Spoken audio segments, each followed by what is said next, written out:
In part 4 of the 2026 Miami Hurricanes opponent preview series, I will preview the Central Michigan Chippewas, our opponent up at Hard Rock Stadium on September 26th. With head coach Matt Drinkle at the helm, the Central Michigan Chippewas are preparing for the 2026 season, aiming to get back to bowl games. Their offense focused on a robust rushing strategy and a dependable offensive line, while the defense, returning just 3 starters, has some concerns, particularly in the linebacker area. Let's address the offense first.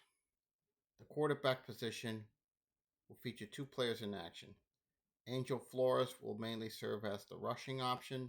Last season, he led the team with 527 yards and 8 touchdowns, while completing 19 of 28. Jaden Glasser will be the pocket passer and had a strong performance during spring ball. In the running back department, Brock Townsend returns and is expected to take on a larger role this season. The signings of Vaughn Blue from Liberty and Jaden Clairvaux from Holy Cross are significant. Blue displayed potential at Liberty and is likely to be the starting running back for the Chips. The wide receiver group includes returning players Langston Lewis, Nasir Williams, and tight end Rusty Van Websinga IV, among others. Lewis was recognized as an All-MAC player last year. The addition of Sean Foster from Michigan State and several tight ends is crucial for this group. The offensive line brings back experienced players such as Jacob Russell, Matthew Neff, Martin Cavisto, Jacob Boot, John Iannuzzi, and Brady Plaucha.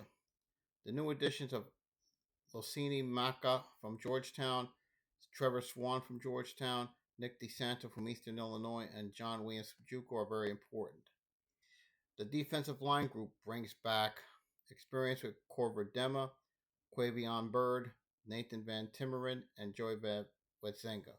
But keep an eye on J.J. Douglas for a breakout season. The former tight end has a lot of potential. Add in new additions like Max Van Fleet from Cornell, Hunter Zirkle from NAIA Cumberland, and Jackson Cherry from JUCO, and you have a significant presence on the defensive line. The linebacker unit is undergoing a rebuild. Victor Earl, Xavier White, and Jeremiah Alston are back, but they lack experience. Among them, the most with experience of the 3 is White.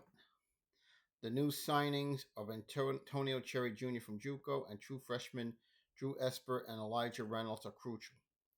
When you go into the secondary, they have a third-year starting quarterback Jalen Jackson, and you have Jawan Jones, who's a promising talent at corner. But they added new recruits such as Matthew McKenzie from Bethune-Cookman, Justin Taylor from Wyoming, Darrell Bryant Jr. from Northern Colorado, Donovan Filford from Campbell, and Ty Williams from JUCO are all significant additions. Now, let's look at Central Michigan from a CANES perspective. This will be our first Saturday game of the season back home at Hard Rock. We need to take care of business against a scrappy Central Michigan team. This won't be as close as the Canes should, and likely will win this game rather easily, and we'll likely see the backups come late third or early in the fourth.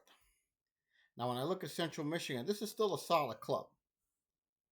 And in the end, I think they're going to go 8-4 in 2026. So when we go to part 5 of the series, I will preview the Clemson Tigers.